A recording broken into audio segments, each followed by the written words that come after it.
Welcome to Politics Done Right on KPFT. I am your host, Egberto Williams. This is the progressive program that will take the mystery out of politics. This is the program that will encourage you to make sure government becomes we the people. Whether you are liberal, conservative, or otherwise, you get to air your point of view. Give me a call at 713-526-5738. That is 713-526-KPFT. Remember, you can also send me a tweet to EGBERTOWILLIES. That is at Egberto Williams. Let us engage. It is politics done right. 1, 2, 3, 4. Well, folks, welcome to one more edition of Politics and Right. I'm Egberto Williams, your host. Thank you so kindly for being a part of the show. We are going to have a great show for you today, as usual. But before we get started, hey, Don, how are you doing this morning or this afternoon? How is it going? It's going. We start that whole thing again. It's going, but you know what? It's going to get even better because we are going to have, folks, a hell of a show with regards to this blue wave thing. You know what I mean? That blue wave that is supposed to be taking care of business. It's going to happen, but it is only going to happen if what, Don? What do you think it's going to take for it to happen? If people go out and vote? People go out and vote. And folks, the last day to register to vote right now, I think it is October 9th. Folks, qualify that for me, but I think October 9th is the last day for one to go ahead and register to vote. Everybody out there who is over 18 years old, if you are not registered to vote at this time, my dear brothers and sisters, please go register to vote. Go do it now. Why? Because this is one of the times when we have to make sure.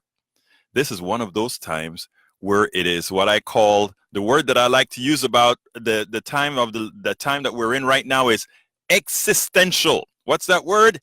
Existential, folks. It is existential that we go out there and vote now. It is existential that we start doing what we have to do. We cannot complain if we don't do our part. So I'm sure everybody's going to do their part. Are you going to do your part, Don? Are you registered to vote? Don, you're a millennial. You know, people have been giving millennials a very hard time. Are you registered to vote? Yes. There you go. The number one millennial in this building is already registered to vote. So you should too. Oh, hey, how you doing, Bob? Bob is out there making faces. But you know what? We are going to get started with the program with Bob making faces. You know, I'm sorry I don't have my camera trained on Bob because I would show folks what one of the guys that are always out here looks like. Anyhow, folks, today, title of the program, The Blue Wave is on again if we get the narrative straight.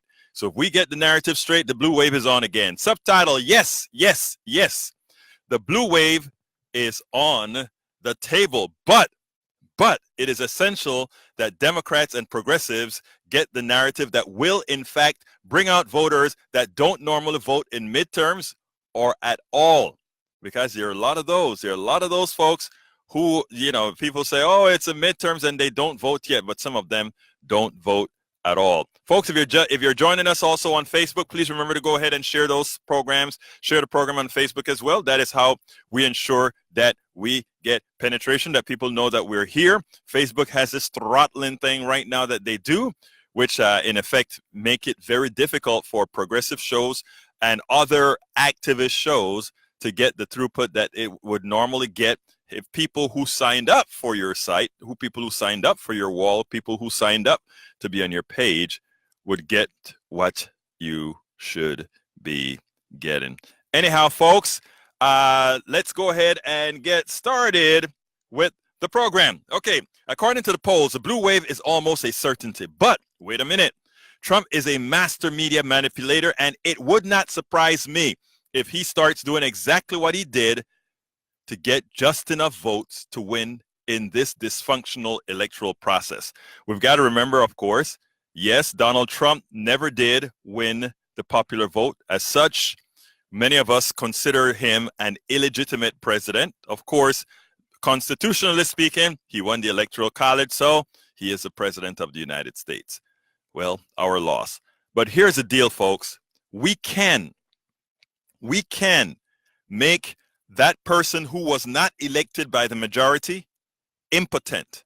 And the way we do that is to make sure we go out there and vote. But before I get to the program, I want to remind all our listeners that KPFT is a bastion of intelligent voices and programs. As a political activist myself, my favorites are Think Wing Radio with Mike Honig on Mondays at 2 p.m. Of course, we have Open Journal with Dwayne Bradley and crew on Mondays at 6 p.m. And then there's Jazz Latino of Rocky Van Latin Jazz at its very best, hosted by Juan Flores on Tuesdays at noon. And then there is Gener Asian Radio, a weekly program featuring an eclectic mix of Asian underground, Bhangra, Bollywood, funk, Hindi, where ancient sounds meet future beats, and that is with That is Thursdays 12 to 2 with Naboo. Mm-hmm. And then, of course, we have Really But Not Really, a hip-hop and R&B parody show when?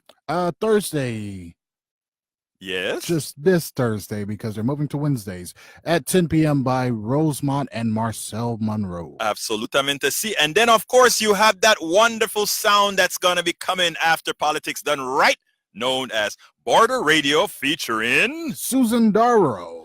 And that is right after Politics at 4 p.m., folks. Anyhow, folks, check out our full schedule at kpft.org, where you can find programming from music to politics to medicine to eclectic.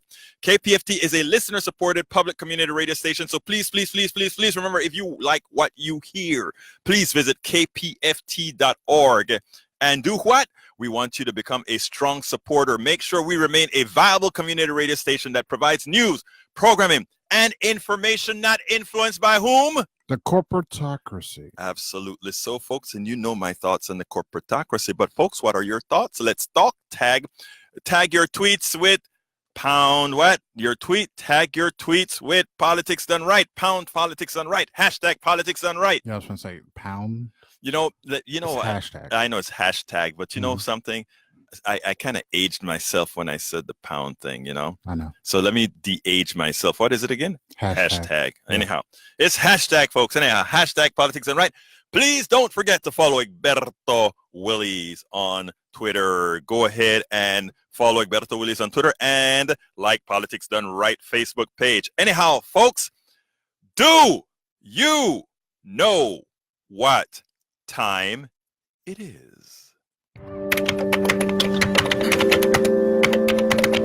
It's time for the weekly blog post. Mi gente, mi gente, mi gente, my people, my people, my people. Please do remember to go ahead and share that Facebook page. Why? Because if we share that Facebook page, we make sure that KPFT ears heard, voices are heard throughout the country. Anyhow, title, Blue Wave? Question mark, Blue Wave? It can happen if we remember our narrative. And guess who else knows that? Senor Trump. Donald Trump knows that. So here we go. If one looks at the recent poll, it seems like there should be a blue wave. The excitement from many progressives and Democrats is palpable. It is still too early to count our chickens, though. Too much euphoria, and folks forget the only poll that counts is the one at the ballot box. So therefore, polls mean nothing until after the vote. And we've got to remember that, my brothers and my sisters.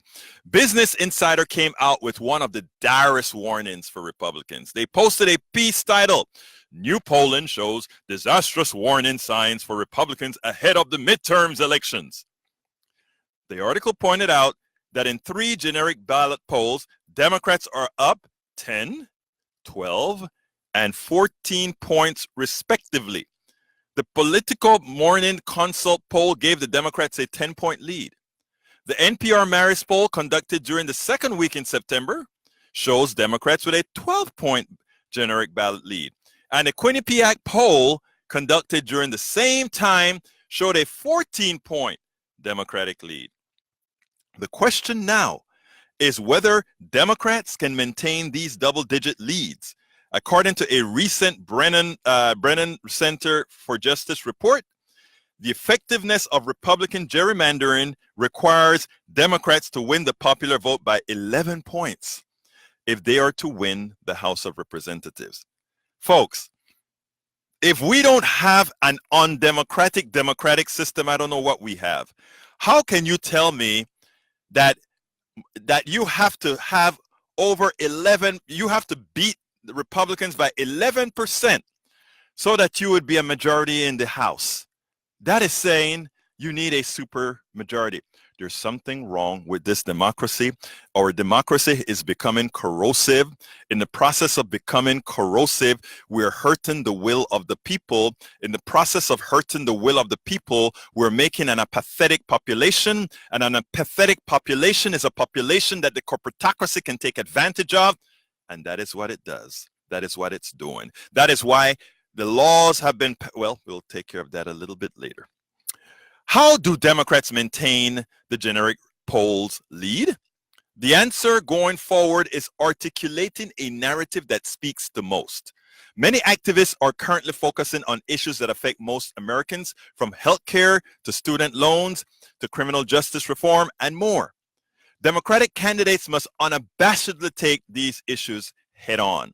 They must do so sooner than later. And folks, I'll be taking calls after the blog of the week, so let me queue up those calls for you. That number is 713-526-5738.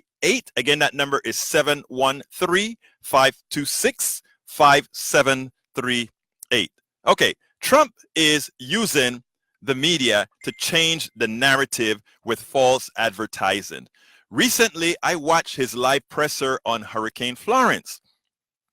I mean, to see that this is a guy that's going to be in charge of the hurricane that's going to bring disaster on several hundred miles of the Carolina coast is dreadfully scary.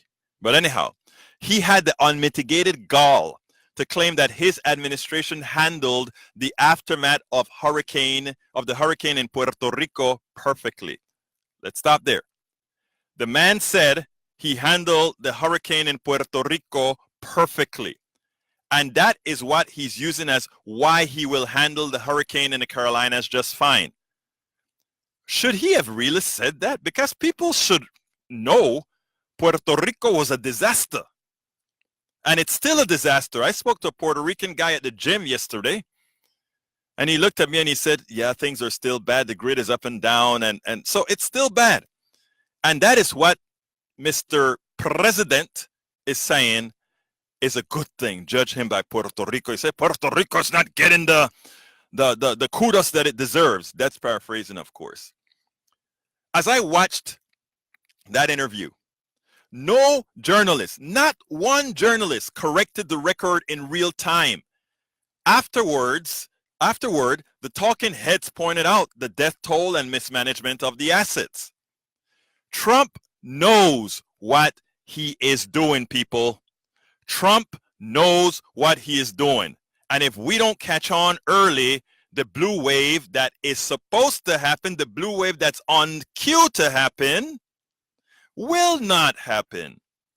Because remember, when people get into the booth, their thinking process. We'll go over that. The masses hear the interview. A few news junkies hear the corrections, and many who are not news junkies are convinced by Trump it's fake news.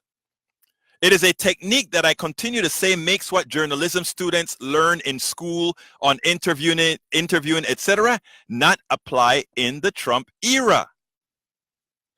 Trump continues to tout the economy as being the best in several decades without real-time pushback in news conferences where he makes those claims. One would think that by now, journalists would attend those news conferences with cheat sheets so that they could prevent much of their listeners from being misinformed. But evidently, they're either scared or they don't. I mean, if I were in one of those news conferences, or I had the honor to be in the White House at one of those news conferences, because we know the material done, because we sit down and we're immersed in this material all the time. Wouldn't you go out there and say, when what's the name of the press director? Whatever her name is. You're talking about oh my God, Sanders. Sanders. When Sanders go out and say something silly and everybody's watching her, she should be corrected right away. You don't want to leave in the ethos the misinformation, which is why Americans are so, in fact, misinformed. Speaking of misinformation, did Yes. you get the Donald Trump tweets out something stupid light yet? Well, no, you tell me. 3,000 people did not die in the 2 hurricanes that hit Puerto Rico when I left the island. After the storm had hit, they had anywhere from 6 to 18 deaths. As time went by, it did not go up by much.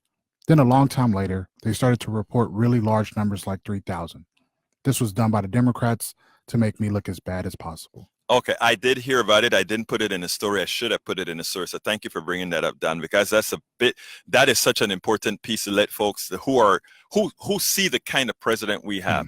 Not even facts matter. And we're talking life and death here. Continuing, in a recent speech, President Obama did a much better job of refuting both Trump and the GOP on their claims. And here it goes. The former president first reminded the audience of the economy handed to him by his predecessor. He said, "But when I came into office in 2009, we were losing 800,000 jobs a month." 800,000, President Obama said. Millions of people were losing their homes. Many were worried we were entering into a second depression. So we worked hard to end this crisis, but also to break some of those long-term trends. President Obama then enumerated a few of his economic successes. The actions we took during the crisis returned the economy to healthy growth and initiated the longest streak of job creation on record, Obama said. And we covered another 20 million Americans with health insurance and cut our deficits by more than half, partly making sure that people like me, who have been given such amazing opportunities by this country, pay our fair share of taxes to help folks coming up behind me. He then specified, that's President Obama, then specified the state in which he left the economy, the state in which he left Trump an economy. And this is what the president had to say. And by the time I left office, household income was near its all-time high, and the uninsured rate hit an all-time low, the president pointed out. Poverty rates were falling. And by the way, these have been fact-checked and fact-checked to be true. But this is a rant that Obama went on that I think everybody needs to hear. This is a part that I really want folks to hear. I mentioned this just so when you hear how great the economy is doing right now, let's just remember when this recovery started, the former president said. I am glad it's continued, but when you hear about this economic miracle that's been going on, when the job numbers come out, most monthly job numbers, and suddenly Republicans are saying it's a miracle, I have to kind of remind them. Actually, those job numbers are the same as they were in 2015 and 2016. And anyway, I digress. So we made progress, but, and this is the truth, my administration couldn't reverse 40 years in only 8 years, especially once Republicans took over the House of Representatives in 2010 and decided to block everything we did, even things they used to support. So says the president, state of fact. In addition to correcting the record as the former president did, Democrats must have a narrative that speaks to every American. Donald Trump, with the help of the media, that always lack giving the proper context to economic numbers, may lead many to believe things are good enough. Because of this, at the time of voting, where sometimes indecisiveness can set in, some may decide not to make the necessary changes locally and nationally. This means we must get our narrative right. We must explain the sugar high the economy is on from the tax cut scam.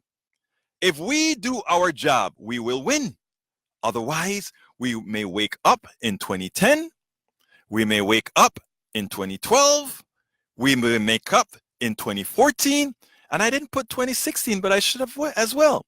And we could wake up in 2016. One of the things progressives and Democrats must do is not campaign solely among those in their base. They can mitigate gerrymandering by activating both non-voters, which gerrymandering doesn't count at all. I want to digress here from my blog because I want folks to understand something. A lot of people get apathetic in some of these districts that have something like +10 for R +10 or R +12 or R +18. Let me tell you something, guys. The way these maps are drawn, they're drawn for registered voters, okay? In other words, registered voters, and I have a hunch, and I don't know this for a fact, but I have a hunch it's not only registered votes, it's probably likely registered combination, some formula I would think they use if they're, if they really wanted to do some massive gerrymandering, but I do know it's registered voters that they use to and the census. And the census, right. And the census. So here's the deal. When you're figuring this thing out, right, here's what you got to do. And thanks for reminding me the census, Don, because, all of these things have to be placed into the formula. And as you know, what we do here is we just give accurate information. And if people also find out that we have a slip, because we have a lot, Don, we have very smart listeners of different levels, skill levels, political, whatever. And there are times that you may slip and say something and somebody will call you up and say, hey, man, this is the right number, actually. And then you immediately want to correct the audience, because what are we distributing here at KPFT on our political shows? Accurate information so that you can make a smart decision. So, brother, thank you for telling me about that census, reminding me that census plays a role as well. Folks, so when they do that, what's not counted or taken into account in a district that was gerrymandered 2, 3, 4, 5 years is the new people that move in.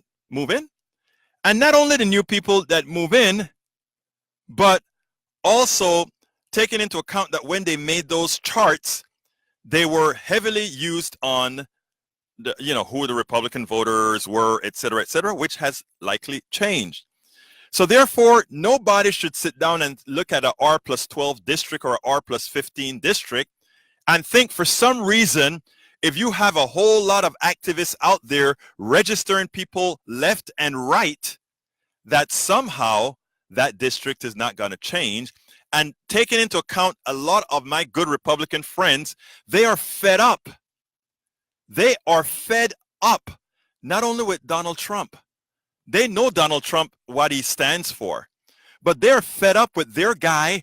They voted for Donald Trump because they wanted to have they wanted their Republican ideology. You can't blame them. Okay, they want their Republican ideology out there, and they figured their Republican Congress people and Republican senators would keep the president in check. They just needed his right hand. In fact, that's what they said. Many of them said, all we need is his right hand. He's dumb. We can get whatever we need passed, but we want his right hand. But instead of just using his right hand, what they did is they made sure that he also got what he wanted, because in the process of using the corporatocracy, the plutocracy, all of that, they all screwed us. We all got screwed. But anyhow, continuing. One of the things progressives and Democrats must do is not campaign solely among those in their base. They can mitigate gerrymandering by activating both non-voters not counted during the gerrymandering of this district, as well as winning over voters with policies specific to their personal economies. You tell folks what you're going to do for them. Progressives and Democrats have a chance to get the Senate, the House, and many state senates and houses if they remember to listen to and speak to. Remember, if they listen to and speak to their constituents. Look, folks, remember that many who would otherwise not vote will vote if progressives and Democrats continue to push the message. And you know what I want to do? I want to tell you, for a lot of the progressives that are out there, I want to tell you this blog post that I wrote a few weeks ago, and I titled it "The 5 Issues Democrats and Progressives Must Push to Win 2018." I'm not going to read the whole thing because I want to start taking calls, and we don't have any calls out yet, folks. So go ahead and give us a call at 713-526-5738. The boards are wide open, so you'll come on right away. Let's see. I want to read something that you just wrote that, Don. Let me read that. After the apportionment of congressional seats among the states, which is based on decennial census population counts, each state with multiple seats is responsible for establishing congressional districts for the purpose of electing representatives. Thank you for giving me the technicalities there. Okay, folks, the phones are wide open, 713-526-5738. Again, that number is 713-526-5738. You can get on right away because the phones are wide open. But anyhow, I said these are the things that progressives should do. Progressives must define their opponents first. If you take a look at what Beto O'Rourke doing, why Beto O'Rourke has been so successful is he defined the problem. And by the way, the new census is in 2020, but he defined the problem. That is what Beto O'Rourke did. Phone ringing. That is what Beto O'Rourke did. He defined the problem. He defined his opponent. And afterwards, what did he do? He started to define himself before anybody else defined him.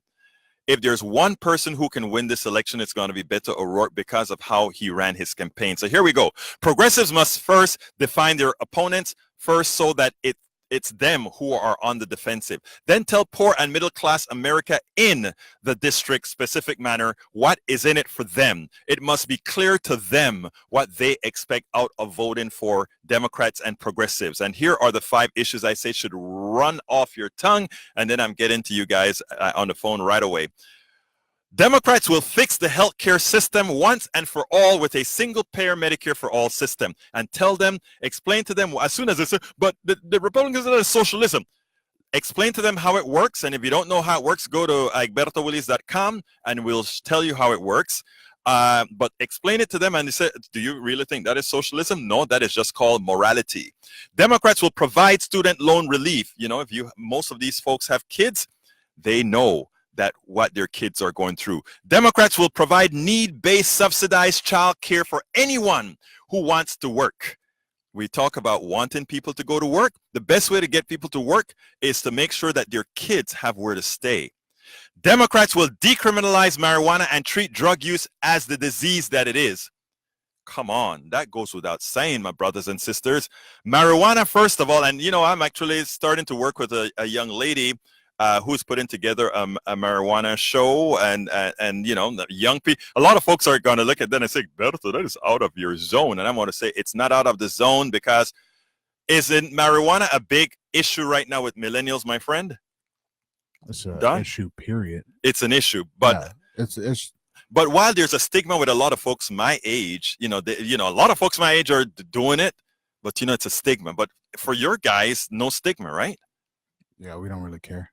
That's my point. So, you know, we're going to be setting that up. In fact, I'm going to have this young lady and the leaders in this other movement come and talk to Dean Becker, which is our cultural package. Cultural baggage. 2 to 2:30. 2 to 2:30 on Thursdays. Anyhow, the fourth one: Democrats will decriminalize marijuana and treat drug use as the disease that it is. And I shouldn't say drug use as a disease that it is. Drug use, addiction as the disease that it is. And Democrats will make the criminal justice system live up to the justice is blind ideal, which covers not only black folk, not only Latino, not only poor white folk from Appalachia who gets abused. You go to those little towns, they abuse those folks as well to get, you know, to pilfer more money out of them so that the sheriff has his good take. Anyhow, let's go to línea número 1. Barry, what am I going to hear from my dear brother Barry? Talk to me. Look who's here, the most bleeding heart liberal on KPFT. Yes, sir. The man who believes the lower end of the gene pool must be kept alive. Yes, sir. 5 million more third world mongrels, and we'll become the multicultural capital of the world. I love you, Barry. The Democrats are going to win by raising taxes that will derail the economy, unlimited abortions, abortion on demand. The same girl can have 8, 9, and 10 abortions who give a damn. Gay marriages that will destroy the family. Okay. Weak on defense and weak on crime. Okay. You poor little black criminal. It's not your fault you raped and murdered a 9-year-old girl. It's a system fault.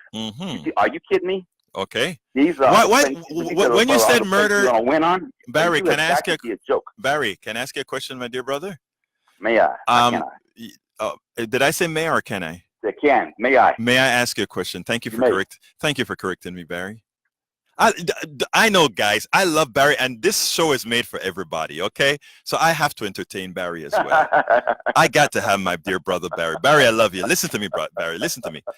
It concerns me that when you started to speak about criminals, you fell into the same stereotype of just saying little black boys.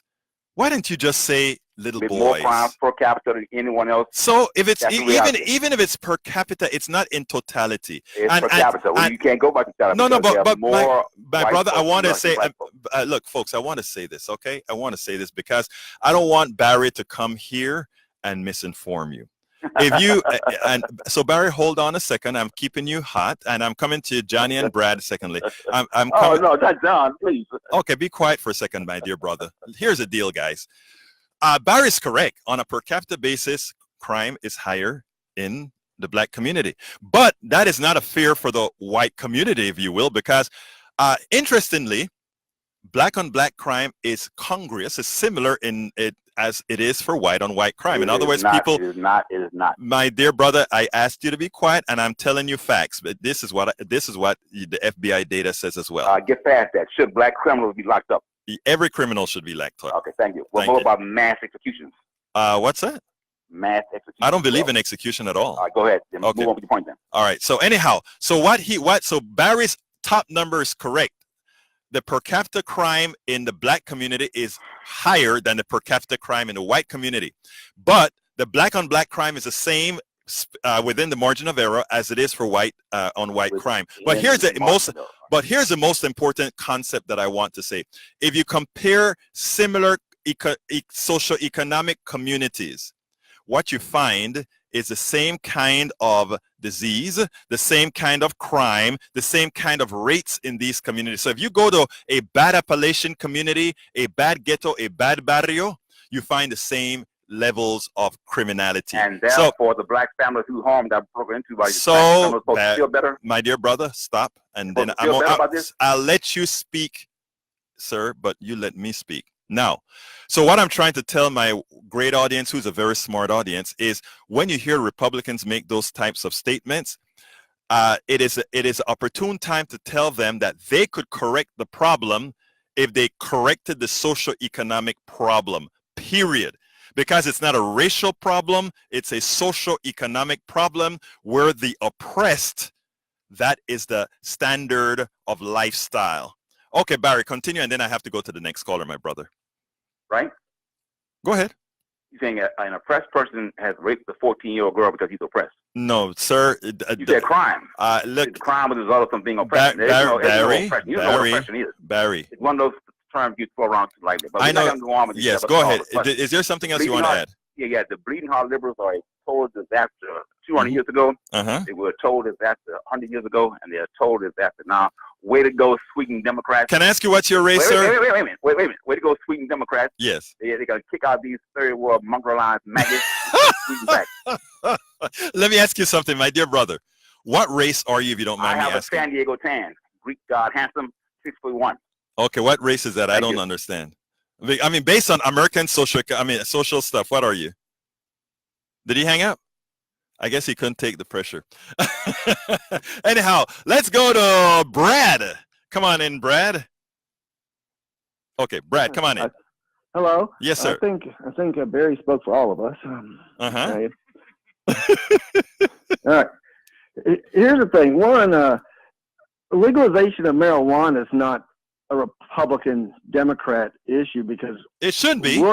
William F. Buckley Jr., the father of the conservative movement, wanted drugs legalized, okay? Yes. So that's really not a Republican, Democrat, liberal, conservative issue. It's almost like people who probably are more like understand that prohibition doesn't work, okay? Brad, I want to stop you right there because you're so right. You're absolutely of course I'm right. I'm Brad. All right, Brad. Yeah. Oh, I love you too, man. Anyway, Brad, let me tell you, you're right. But I just want to correct something. When I stated that that is what Democrats should have on the tip of their tongues when they're telling Americans what they intend to do for them. It wasn't to say it was, none of the items that I called out was a Democratic or a Republican idea. It was a people's idea. In fact, that is what I've been trying to tell Democrats and progressives. Okay. We run on issues that benefit people. Folks, by the way, we have more lines open, 713-526-5738. That is 713-526-5738. I'd love to hear your thoughts. So go ahead, but all the points that I did were to help middle class and poor Americans. Go ahead, sir. All right. Second thing is, you're complaining about gerrymandering, right? How Yes, the sir. Republicans are gerrymandering Yes. stuff, right? Mm-hmm. Well, when did you first live in Texas? When Texas was a Democratic state still, that was 1979.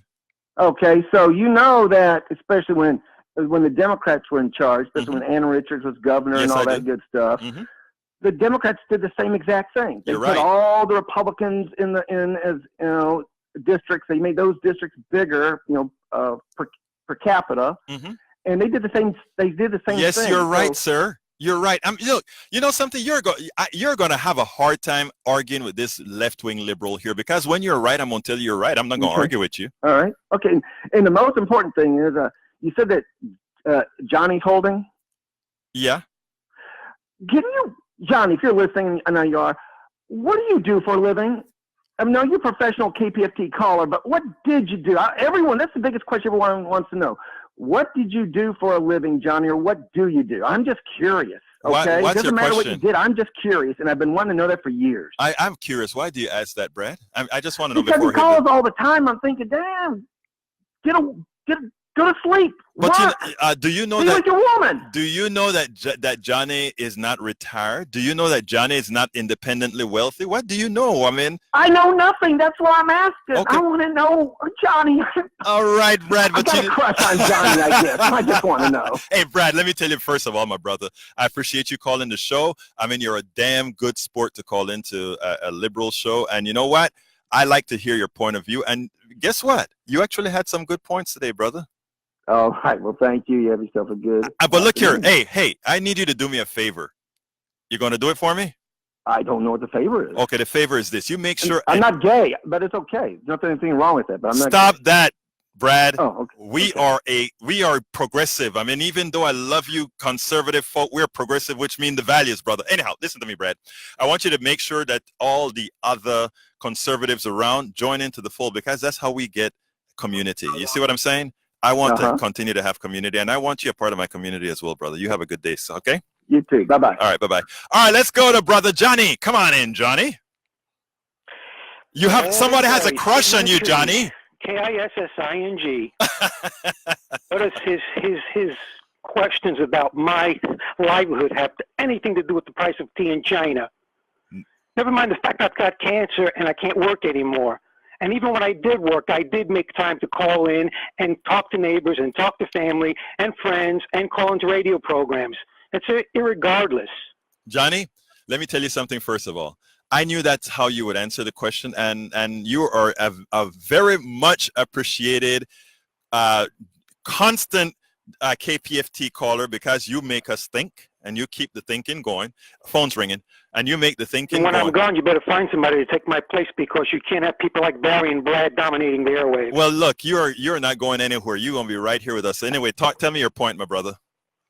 Okay, Senator Chuck Grassley from Iowa, and that used car salesman, so-called Senator John Cornyn. Yes. And all the rest of those Republicans are in that shameless rubber stamp confirmation committee for Brett Kavanaugh last week. Yes. They were repeatedly crying about Kavanaugh as a family man and virtuous as a Boy Scout, and wholesome as baseball and apple pie. You know, when you keep saying these things over and over again in the committee hearings, you start wondering they protest too much. And that's because they went out of their way to break their own laws, their own rules about hiding documents from the Democrats on the committee. So what I'm trying to say is they love talking about all the virtues of their make-believe candidates who are qualified by a crazy right-wing outfit called, I know. oh man, who was it? I know who you mean, yes. But yeah. it's not important. So the list that Trump has to pick from, all those other guys are no more qualified than he is. The only thing that distinguishes him right now is that he's been proven to be guilty of perjury. He lied at least 3-4 times for the past 14 years in order to become a federal judge, which means he shouldn't be a federal judge anymore. He should be put up on perjury. And actually, there's some machinations going on in the background. Whether it's successful or not, I am not sure, Johnny. But additionally speaking, Feinstein apparently have a piece of paper that showed he did something, and that's not so good. So we'll see how that turns out. One other thing. And this other thing that they kept pushing forth, this idea about you can't indict a sitting president. Right. And their logic is because it would be too distracting from his carrying out his duties, and it would cut into the president's time.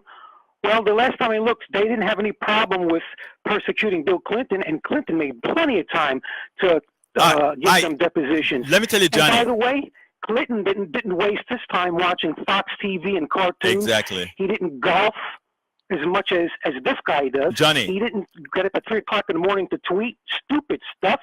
And he didn't start campaigning for president within less than 3 months after the inauguration like this guy did. I know, Johnny, I got to cut you here to tell you one quick thing. I am one who believe that the president can't be indicted, and mine is a technical reason, not a moral reason or anything like that. Anybody who's about to try to indict the president, being the leader of the executive, he simply has to fire. And I know politically that is not doable, but what happens then is that's where impeachment comes in. But I am of the firm belief that what happens is that, again, he can fire anybody immediately if it comes to pass that he's going to be indicted. So, okay, big time lawyers and all those that are much more competent than I am with the law, attack me.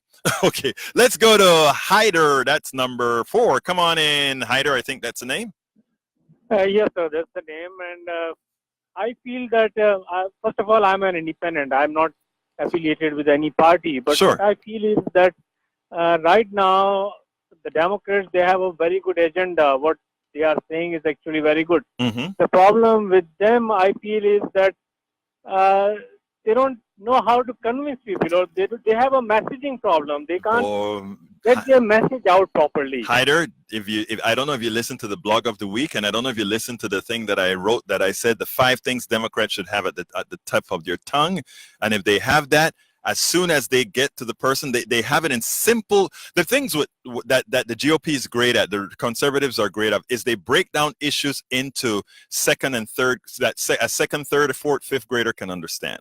Right? And it's easy to grasp, and you can name them off like that. That's why when I get a lot of conservatives in my page or whatever, they can really hit things really fast because it's been dissected, it's been digested, and it's out. We like to tell the whole story. They only tell the whole story if they have to. And most of the times when they have to, it's a lie about the whole story. But go ahead, Hyder. Sorry to interrupt you. Yeah, no problem. That's what I wanted to say. And you see, if you see the last maybe 50, 60 years, whatever Democrats have done, it is for the good of masses.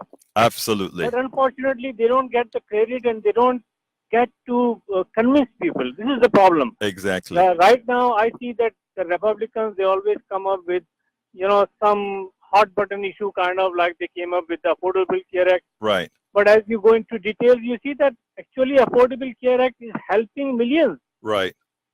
If anybody says that then I don't want the government to get into my health care, no, that's not right.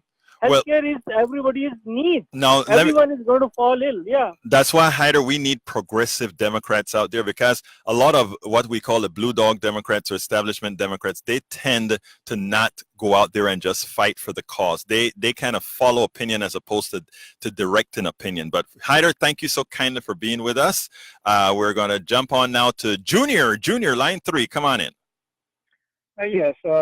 My comment, or I guess really question, I was hearing you a couple of minutes ago when you were talking about Trump supporters, that they're not to blame, I guess, for Trump, or either align themselves with Trump. I mean, with all due respect, were you being serious or wait, let me see. I don't know about, I'm not sure if I understand exactly what you're saying, because I want to make sure to answer it correctly. What did you think I said?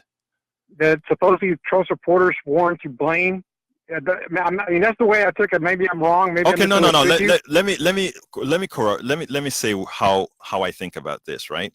And it's not about blaming or not blaming. I give Trump supporters, and you guys can slay me for this, but I do give Trump supporters a pass, right? I think there are certain forces in this country that are so powerful on the mind. The fact that, let me give you an example. I live in Kingwood, and I talk to a lot of white men in Starbucks, and if these are, some of these guys are executives, some of these guys are the big jobs, and you listen to them talk, and you wondered a lot of times, you mean you really have an MBA? You mean you really have an engineering degree? You mean you really have that? They feel, and some of them genuinely feel, that they're an endangered species. They genuinely feel that somebody's out to get them. Now, it's not for me to say, oh my God, how stupid you are, or something like that, to believe that. As an activist, it's for me to figure out, how was the plutocracy successful in doing that to control us all? You disrupt the society, and that's, if for whatever it is that you thought I said, it wasn't excusing the behavior. It was trying to see how the pathology occurred, and then how do we solve the pathology. I don't know if I explained myself right there or not, or if you get what I'm trying to say, Junior. I mean, kind of, but I mean, as far as me, I have absolutely no respect at all. I got you. For the majority of them, they're filth, plain evil. Right. I've met a lot of them, associated with a lot of them. There's no excuse for them. Well, because for one, a lot of them, I don't want to get into religion, but claiming they talk to me about Jesus. No. Junior? I believe in Jesus, but he is nothing, what they say. They're just, the majority are evil. I would go 99% of them. Okay. Maybe 1%, maybe. That's what my heart is. God knows my heart. Brother. And I've associated with a lot of them, and the majority are evil. They'll try to get excuses. Brother. You're saying about fear? You're right. If you're a God, you're not going to have fear. You're not going to fear nobody. Gotta go, Junior. Gotta go. But let me tell you, no excuse for them. No excuse at all. Thank you, brother. I hear Junior, but before I go to the next caller, I do want to say, I understand what Junior has to say, right? And I understand the sentiment, and that is a human sentiment and what most people have. As an activist, as somebody who's out there trying to do the solution, I have to go one step deeper. I need Junior to be pissed off like that. At the same time that we work to understand the pathology and try to change it. Because like I said in several of my blogs, it's not about winning 50+1. It's about if we're going to change this economy, if we're going to change the direction of this country, if we're going to create a real functional democracy, it's not going to be 50+1. We have to change the indoctrination of people on completely and then move on. Okay, let's go to William on line number 4. Come on in, William. Hello, Egberto. Long time no talk. How you doing, brother? On the anniversary of 9/11. Yes, sir. Do you remember what was on the top of the masthead of every major newspaper in this country the day after 9/11? Remind me, please. European countries said.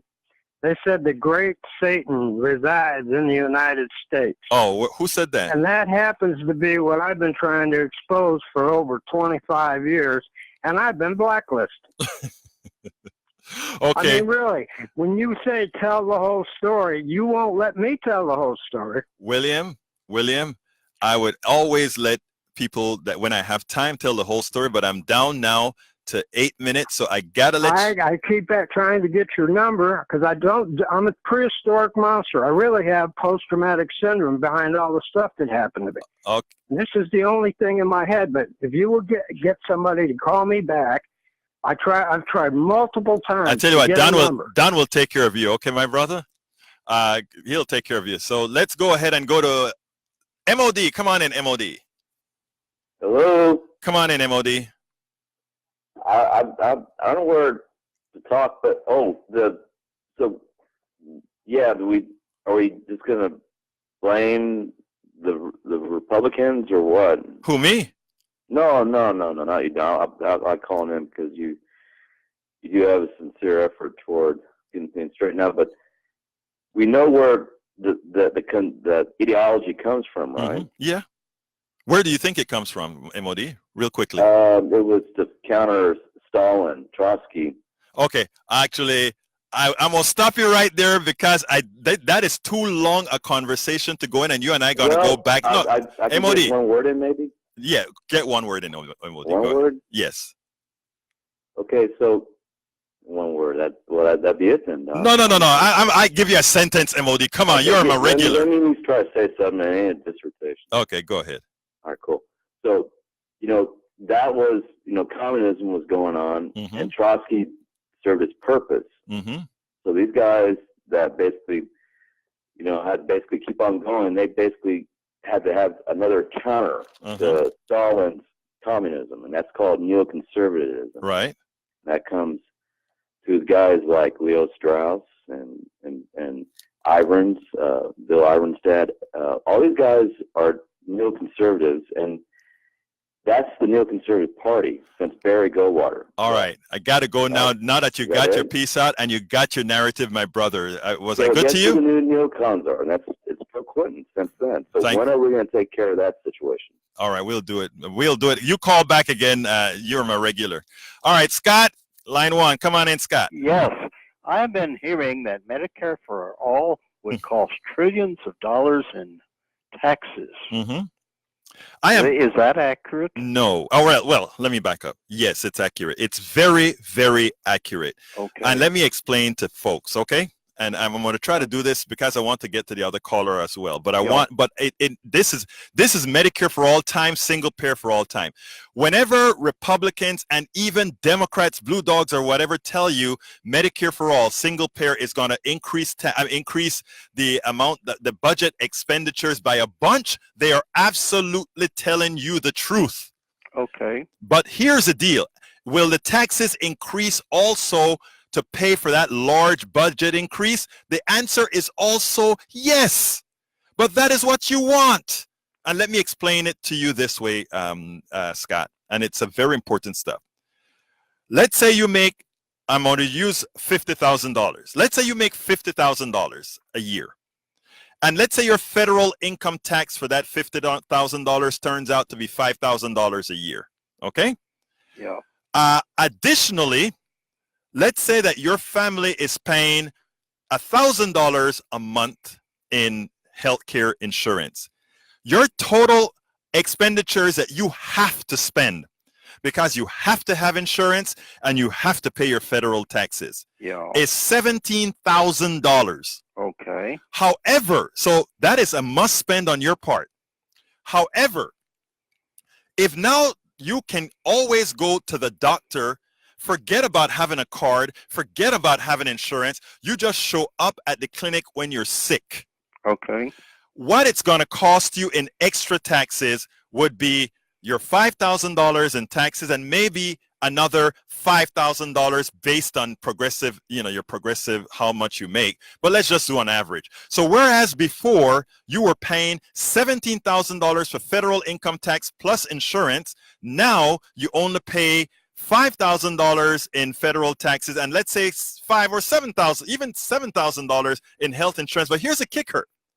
Even now, when you have your health insurance, you have deductibles. Some people have $5,000 deductibles. Some people have $2,500 deductibles. So that is really another tax, right? If you're using the health care, you have to get past your deductible first. So that $17,000 that I told you about without Medicare for all could actually be like $20-something thousand for the family.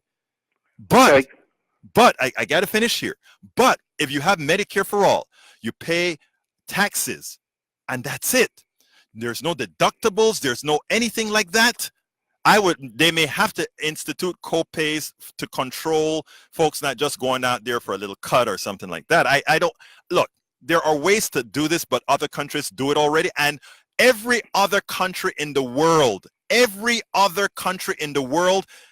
that have better outcomes than we do in healthcare, they cost a whole lot less. It's a math problem. Don't let anybody lie to you. It's a math problem. Medicare for all, it's a mathematical fact that it costs the individual less. Who it hurts or corporations who have been pilfering the middle class by collecting money for premiums and partitioning some of that money not to health care, but to enrich people that do absolutely nothing. Okay, I'll try to say this quickly. Yes. I've been happy with Medicare, and I would like to see it extended for all, but I do think it has to be done well, and it has to make a good first impression. I read Paul Kruger several years ago, had a dream of getting a permanent majority by having public health insurance. Yes. Health insurance. Right. Yeah, and it is insurance. It's not, I wouldn't say care.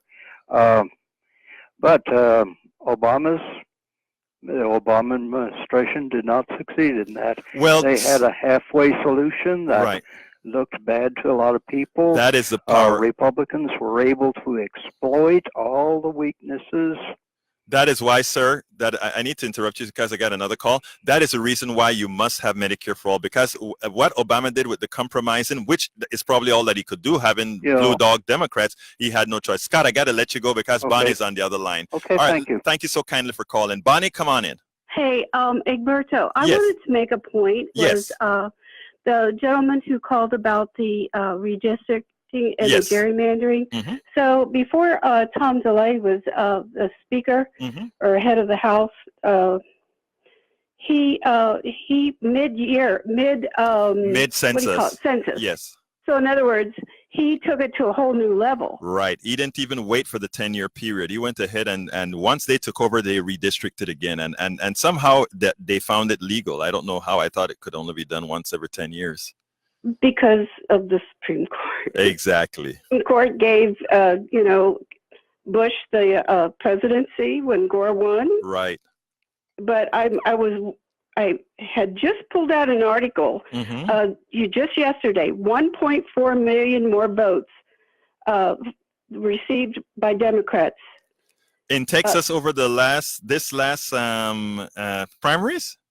It said, this is just something I pulled out, but this is what happened when he started redistricting everything. Oh, okay, I got you. In 2012, Democrats in the U.S. House of Representatives received 1.4 million more votes than Republicans, but Republicans won the majority of seats, the first time since 1972. Imagine so the Republican agenda has been to take over ever since the Lewis Powell Amendment. Absolutely.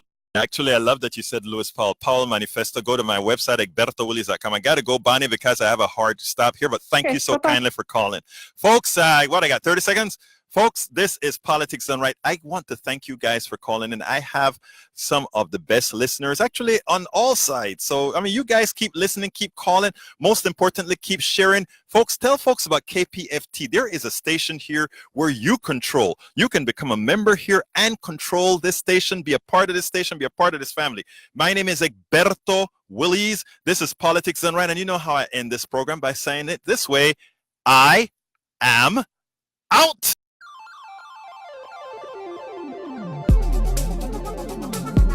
Thank you very much for listening to Politics Done Right. I am your host, Egberto Willies. You can personally reach me by sending an email to egberto@politicsdoneright.com. Remember, Egberto is spelled E-G-B-E-R-T-O. Change starts with you. 90.1 KPFT gives you information not tainted by corporate interest. Please visit kpft.org and contribute. Let's ensure continued access to real information and news remain available to all. Again, thank you very much for listening to Politics Done Right.